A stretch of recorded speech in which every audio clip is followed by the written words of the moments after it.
I'm Kristen Palma. I'm the president of TargetCancer Foundation. I have some notes with me today because I'm pinch hitting. I know everyone is expecting Corey Painter. Unfortunately, due to illness, she's not able to be with us today. So it's impossible for me to fill Corey's shoes, but it's a huge honor for me to be here with two extraordinary people and great cancer advocates who I just had. It's been an enormous pleasure to get to know them both, Michael Casaus and Suzanne Vincze. So I know we're at the end of a very long day with a lot of information, but we purposely wanted to end the day with this panel, not just so we could sit and watch the sunset together, but because we want to really let you have a chance to hear how patients and families are taking the work, the incredible work that you've been doing, everything that we've heard today, and taking action to drive that work forward. And you're going to hear about that from both Suzanne and Michael. I know this last panel is going to be very inspiring and really energizing for you to end the day in this way. So my husband Paul founded the TargetCancer Foundation when he was 38 after he was diagnosed with cholangiocarcinoma. So he was a new dad. Our son had just turned 1. He did yoga, was always healthy, cycler, runner. No health issues at all when he got this diagnosis. And he had a successful legal career. It's not working. So he had no family history of cancer. In fact, 2 of his grandparents lived to be over 100. So when we got this diagnosis, it was a complete shock. Terrifying, devastating, like anybody who you can't believe it. And we really didn't think it was possible for anything to get worse, but it did when we were told that the cholangiocarcinoma was so rare. And because it was so rare, there wasn't a treatment protocol that was meant for it. And not only that, but no one was really studying his cancer because not enough people got it. And I think his doctor's exact words to us were, you can tell I was not a fan of this guy, but no one really cares about this cancer. So, this didn't sit well with Paul at all, who was just this incredibly bright, just loved life, and really was a problem solver. He was a lawyer. It was what he did. He did that for everyone else. And he wanted to take some action and, do something now for himself. So, we were in this horrible moment of our lives, now thrust into the world of cancer, of science, of industry politics, that we didn't know anything about. But somehow Paul had this foresight that I don't know where it came from, but he had this sense that what if there's something sitting on the shelf that could help him? But no one knows it's there and could work for him because they don't understand his tumor. So, we didn't know anything about precision medicine and never heard those words. We didn't know about next generation sequencing or didn't know about clinical trials and nothing. So, but he just had this intuitive sense that there had to be a better way to treat his cancer than just taking chemo that was made for another cancer only because it was in the same area of the body. He just, I don't know where this is just intuitive to him somehow. So that's why he started TargetCancer Foundation. That's how we got started in 2009. At the time, it was a little hard for me to understand why he was doing this. And if there's one thing, now I do understand it. And if there's one thing I've learned over these 15 years, it's that the biggest catalyst for change comes from the people who are impacted the most. And there has been incredible change in the last 15 years. We've seen it, and we're seeing it today in this room. And it's amazing to see. And this panel is so meaningful to me to be with these two, because one of the hardest parts, I think, of this experience as a family member, as a patient, is feeling so out of control, so isolated in your experience, with no clear sense of what to do. But what we learned is, and through this work, we've learned that that is the experience of every rare cancer patient and family. And I think the ability to take some control and do something in whatever way or shape or form that is so important. And I'm here today with Michael and Suzanne, who are doing just that. And I'm excited for you to hear about both of them and their foundations. So we'll start with Michael. Michael and his wife, Naomi, founded cureMEC in 2022 to fund research after his son, Casaus, was diagnosed with MEC. So we'll start. You can talk a little bit about it, and I know we have a quick video to show as well. Thank you so much, and thanks everybody for being here, and thanks Jim and Kristen for the opportunity to speak on behalf of my family, my wife Naomi, my son Santiago, and our son Sebastian, who we affectionately call Sebas, who's our little warrior and has been fighting myoepithelial carcinoma for the past 3 years since he was just over 2 years old. And I think the best way for us to tell our story is through a video that my wife made. It's a short 2-minute video that we wanted to show to you today.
So after the tumor that appeared on the palm of his left hand was removed, we didn't know what it was. It took over a month to get a diagnosis, and our doctors at University of New Mexico Hospital actually had to get a second opinion from a pathologist here in Boston Children's Hospital with the diagnosis of myoepithelial carcinoma. And at the time, our oncologists in New Mexico had never really heard of MEC, hadn't treated it, and didn't really know how to treat it. And so we did the only thing that we could as parents, which was to go to the internet. Doing our Google searches, we discovered PubMed. What we learned was that virtually nothing was known about MEC, and that was because nobody was studying it. We also, in the process, learned that pediatric cancer research in this country was desperately underfunded. At the time, a few years ago, we heard only 4% of the National Cancer Institute's budget was going directly towards pediatric cancer research. And so with that, well, also that's just in general for pediatric cancer. When it gets to the rare cancers like MEC, there's $0 going to studying it. And so what that means for families like ours is that the burden of funding the research and of finding the scientists to do the research fell on us. And that's a burden that we don't want any family to face. But it's because of that experience that we really decided, and we were in some ways forced to start our own nonprofit so that we could raise money to fund and find a cure for MEC, but also to bring together other MEC families so that we can support one another through our cancer journeys. I'll just close this part by saying that the last surgery that Sebas had was almost 2 years ago. He had double lung surgery to remove 4 tumors. A few months later, another 2 tumors appeared in his lungs, but fortunately, those haven't grown. Since then, he's had a few more pop up. Right now, they've been monitoring for nodules in his lungs. But the good news is they've remained stable since March of this year. We're taking that as a win. And so right now we live scan to scan.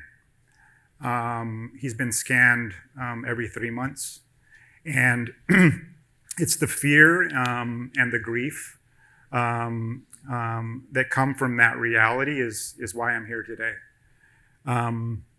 We know that we're so fortunate to still have Sebas. He was given a very poor prognosis, and we don't take the time that we have for granted, and we're doing all that we can in our power to save our son's life. Thank you.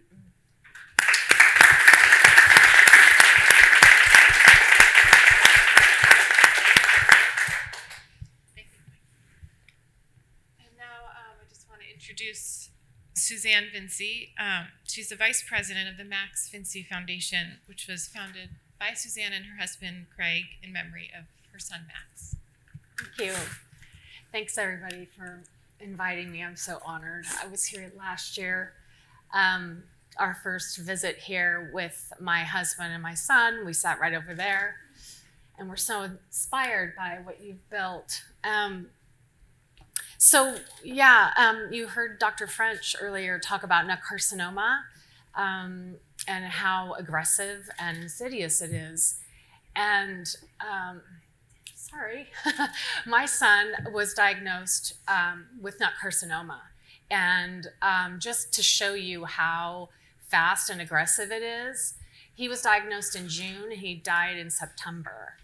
So he was not able to have his tumor resected, and he was following a protocol of kitchen sink protocol, and because there's no treatment, there's no treatment for it, and so he passed in September, and after that, Max's younger brother Ben, and who happened to be a junior in a biochemistry program, and my husband, who has a PhD in biomedical engineering, they just sort of dove into the internet and was just pulling out paper after paper after paper about nut carcinoma. And the name that was consistently on all those papers is Dr. French. And so we found Dr. French through our research and through the Nut Carcinoma International Registry. So we contacted Dr. French, and he's an amazing person, so empathetic and brilliant. And he speaks to every family who contacts him through the registry. So we had a long conversation about why weren't there treatments? And he just basically explained to us, it's money, it's funding, it's resources, it's a lot of things. And so right then and there, we decided we're gonna fund research. And so we met with the team at Dana-Farber, and we made our first donation. And since then, developed a great relationship. He's so open, makes space for us all the time. And organically, we started to find families. And again, through Dr. French, they would contact him. He would give them our names, and we would make connections that way. And over the past year, this year has been amazing because in January, we knew of one research institution studying nut carcinoma, and that was Dana-Farber. 2 months after we made our gift, my husband was on LinkedIn and saw a post from the University of North Carolina from Dr. Benjamin Vincent, and he said, we're hiring for our nut carcinoma lab. And so my husband immediately got in touch with that doctor and wanted to know everything he was doing. And he said, give us 6 months. We just got a donation from a family to get some research going. And so calendar, 6 months from there, we contacted them again, and they were ready to present a little bit of research that they did. And we found out then that Dr. French flew to North Carolina and basically gave his 20-year career with nut carcinoma, gave them the knowledge, everything he knew about it, and even some cell lines to work from. So we loved that idea of sharing open science, collaborating. So we gave them a little bit of money. And then again, that post that our foundation made about that donation, another family finds us. So it's building and building, and it's slow building, but it is building our little network. And about 2-3 weeks ago, we have also, we've heard that Stanford is beginning some early research in nut carcinoma. So our aim really from the very beginning was to give discretionary money because of some of the limitations that happen with funding resources, very strict guidelines, and a lot of times Dr. French would explain that you'd have an idea, you'd write your application, you'd get the money for the project, and halfway through the project, you realize that it may not necessarily work out, and there's either an on-ramp or an off-ramp you can take. More ideas to work out, and that money has to be spent in a certain way. So we wanted to bolster his work and give him the freedom to explore ideas, do what he wants with the money. And I think it's really important for private foundations to be able to do that. So he has both to work with.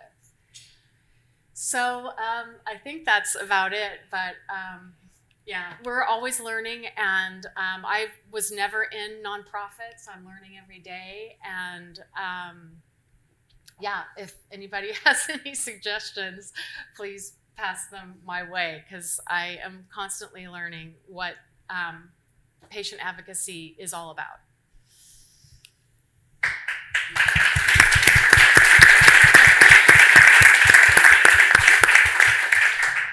I think that is, just such an amazing example of how you don't have to be like this huge foundation or this huge organization with tons of money to make an impact and to create change and be that catalyst. I know that that's very similar to how we started.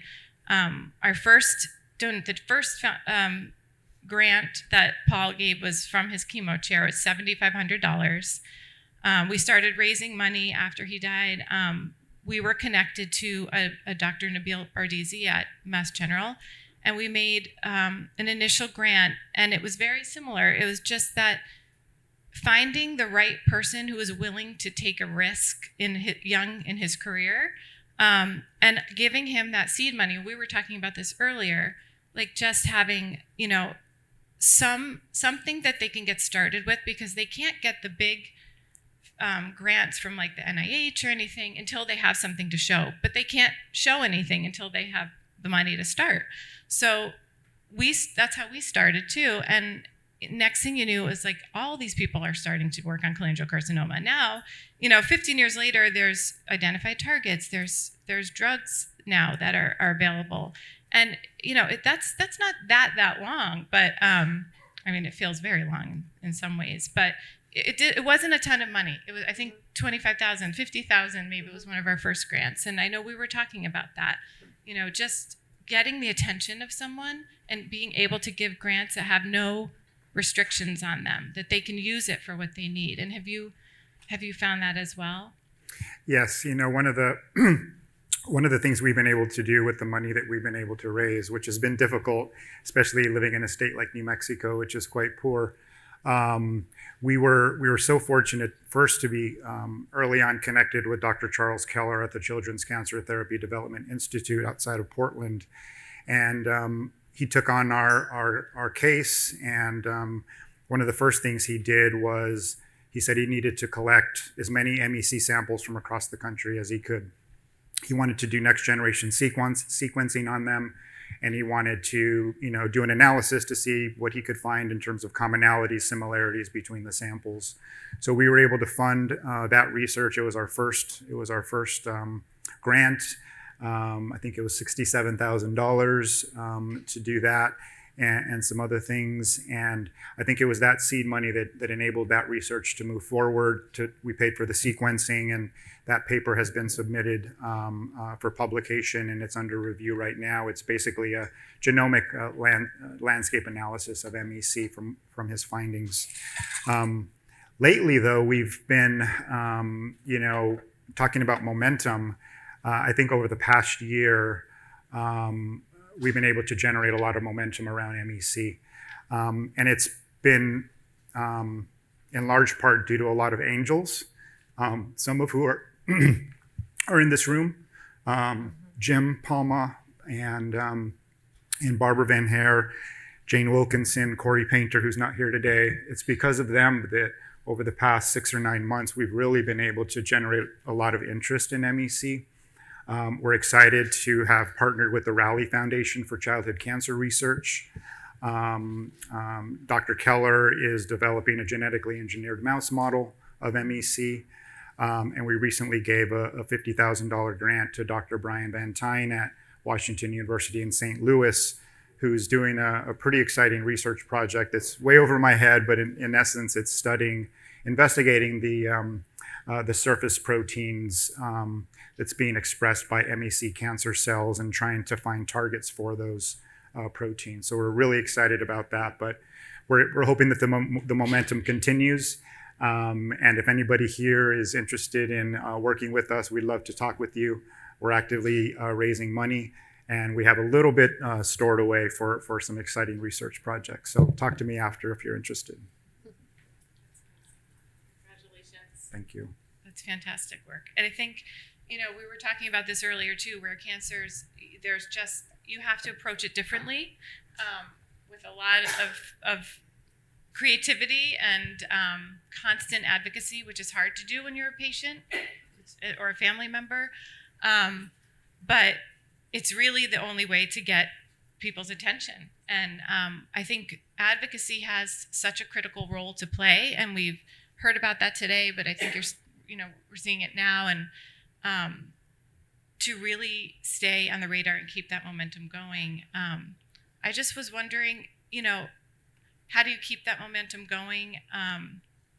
I know for us, it sometimes can be really hard. There's a lot of emotional, it's hard to do it, but I think for me, I think finding the connections with people, with other families, making those connections has been so revitalizing to me. And I just wanted to, see what's been helpful to you to keep going in this work. I know yours is, and you can, yeah. Yeah, it's the immediate. Yeah, I mean, we find ourselves in this dilemma. We've heard today, that oftentimes cancer research takes a long time, decades. We don't have that time, but we understand the importance of it because it's not only about Sebas, it's about all other patients, all other kids who have MEC or will have MEC.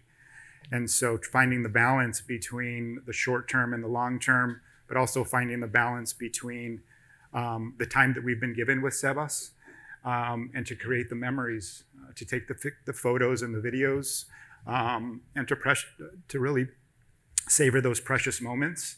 But then once they go to bed at night, on the weekends, trying to do all we can to raise money and pursue the research I've described. So it is a tough balance. It's been a rough 3 years. It's been a devastating journey, to be honest, but it's because of the angels that we've met along the way that have really given us hope, because we often say research equals hope for us. Yeah, I will say on that note of being, Michael's from New Mexico, I'm from Nevada, and so it's sort of a cancer research desert, if you will. There's not a center of excellence around, and it feels very isolating to be kind of away from places like Boston or, Texas or Houston, whatever. And so coming to things like this really inspire us, and the support that Target Cancer has given us. And it's like, I'm going to go back to the ripple effect again. It's the minute you hear about something, somebody else hears about it, and it goes on. And that is how we're getting support. So thank you, everybody.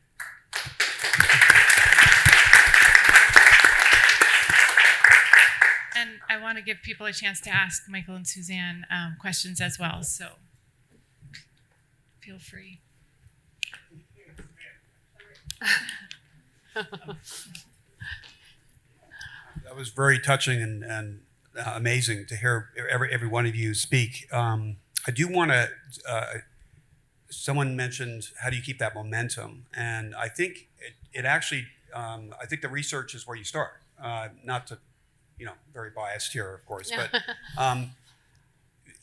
they're publishing about the MEC, right? This is going to be the first real scientific publication on MEC. It starts with publications, from scientific publications that gives other scientists ideas of what they can do with this. It also comes with reagent building, making cell lines, getting tissue.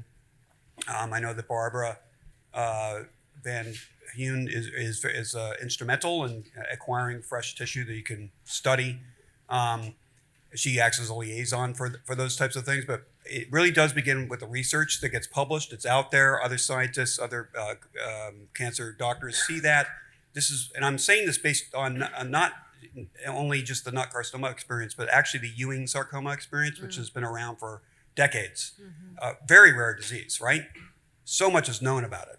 There's very, very deep knowledge about Ewing sarcoma, and it's because of the snowballing effect of excellent scientists doing excellent science in Ewing sarcoma, which is almost overrepresented in a way scientifically, but it's because of the accumulated knowledge that's occurred over time. But the momentum eventually takes care of itself.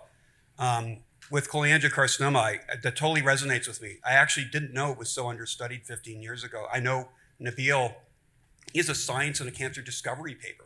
These are the highest tier journals on cholangiocarcinoma. He's discovered how to manipulate the immune system and how to target it directly. It's kind of amazing where we've come in 15 years with having a talented scientist involved. I know it's not all about science. It also, the other half obviously is the actionable part, the oncologist using the science to treat the the cancers. But again, I do believe that the momentum, especially for a rare cancer, does begin with really cool science that just gets people going. But also you need reagents. To tissue. Tissue is the issue. Mm-hmm. Yeah. Mm-hmm. Yeah. That's just my 2 cents on the topic. Yeah, one thing we learned early on and were taught was that basic research starts with basic research tools, cell lines, mouse models. None currently exist in terms of cell lines, but we did discover a PDX model at Nationwide that Dr. Ryan Roberts developed. And it's kind of a needle in a haystack in that that mouse model has the same fusion that our son has, EWSR1, KLF15. And so right now, Dr. Van Tine is trying to develop a cell line from that mouse model. One of the tumors that was removed from Casaus's lungs a couple of years ago, we've been trying to develop a cell line from that. Thus far unsuccessful, but we continue to try. But it's those basic research tools that we're continuing to pursue, and which is why it's important for us to be in touch with other patients, and ideally early enough before surgery or before a biopsy they may be having, so that we can at least talk with them about the possibility of using that tissue for research purposes. Yeah. That's a critical point, and I think thank you for bringing that up, because those basic tools are lacking or are absent in rare cancers often. And we found that with cholangiocarcinoma, and there were no cell lines. We worked with Nabil to develop a cell line bank for cholangiocarcinoma, and they didn't exist at that time.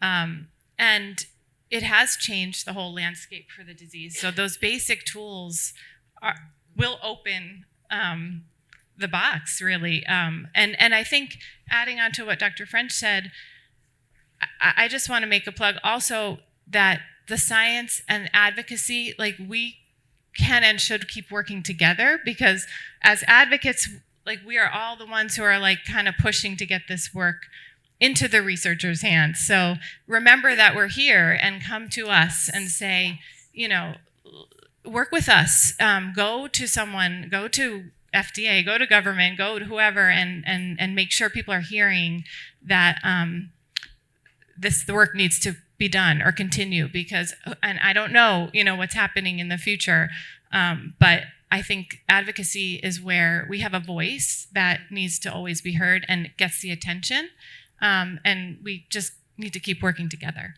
So that's my plug. Oh, Jean. I actually have a question for you, Chris. What you just said about taking your models, taking everything you knew about the disease and getting on a plane and going to UNC and handing over all of that expertise and all of that experience. I mean, you truly are an angel in this space, because you are incredibly unique.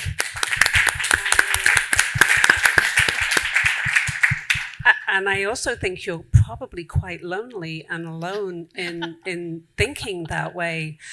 How do we do that? Because one of the things at Can Collaborate, which is, collaborations in the name, is breaking down these silos and these ginormous walls that all of these institutions are built around them, not out of pure selfishness, but because of just really how we're funded, how we're awarded, how we're recognized.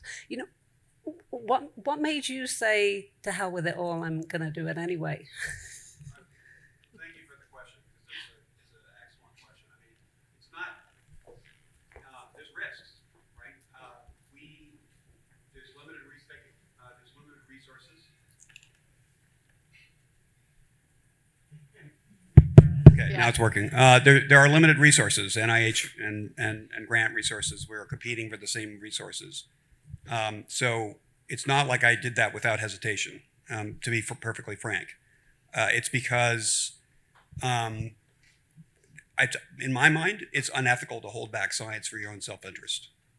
And it's really that simple. It comes down to that simple answer.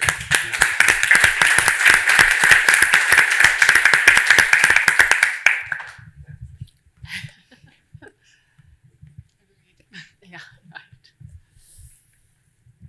Did you ask the lawyer's permission first? No comment. I have a comment to build on something that Jane alluded to, which listening to the room, and we're talking about problems with government, and in the work that we've been doing for the last couple of years, it seems like the institutional barriers which to a large degree are academic institutions, have put up that really prevent accelerated progress in areas like Rare Cancer Research Foundation's pattern.org, getting tissue, and the same in terms of sharing models and data. And, it seems to me that groups like ours need to fight hard to break down those barriers, and that rare cancer provides the opportunity to do that, because rare cancers can't be solved without breaking those barriers down. And even if it requires just carve-outs for rare cancers with these institutions, so they'll share tissue, they'll share data, not when it's published 10 years after the study, but while it's being developed. So institutional researchers, and the researchers want this, can learn in real time what's working and what's not working, can change all of this. And I think that, so the problem, and I think that there are leaders in comprehensive cancer centers who recognize this. They may not be in the ones that are mentioned today, but other ones who are willing to stick their necks out and start to build on that. And we should be looking for them and bringing them in the tent, and developing programs that provide the systematic requirements, tissue, data, models, patients, to be shared across all these rare cancers. Thank you. Agreed.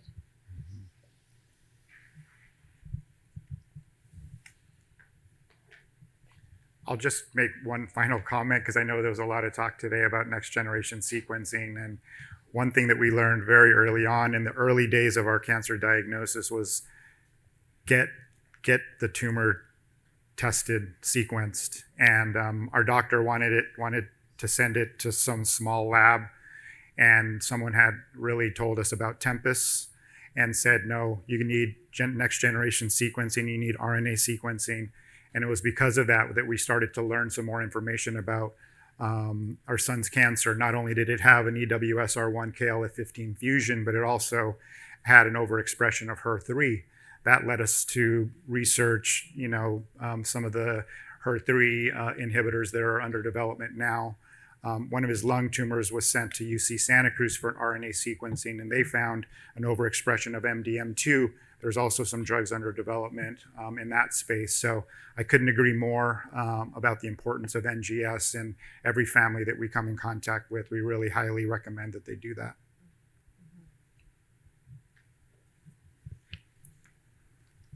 Any other questions? Well, if there's any advice you would give to other family members?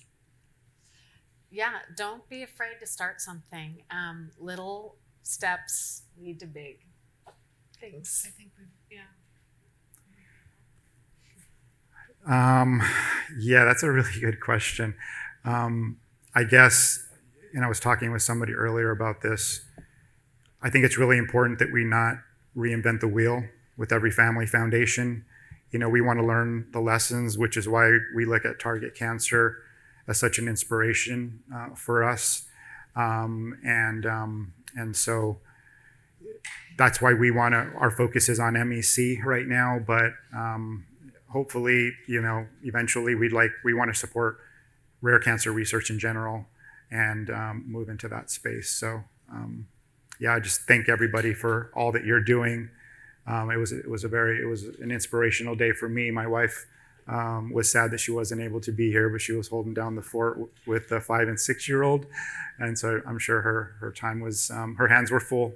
But I just want to thank all of you for all that you do, because it's because of Yes. you that we have hope for our son. Thank you, everyone. And I don't think there's anything more I want to add to that, because I think it's the perfect way to end this day. We're so grateful to all of you for being here. We're going to, there's dinner, there's cocktails. Please stay and enjoy that and continue the conversation.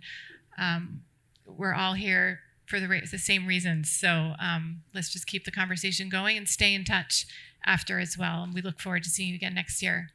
Thank you. Thank you.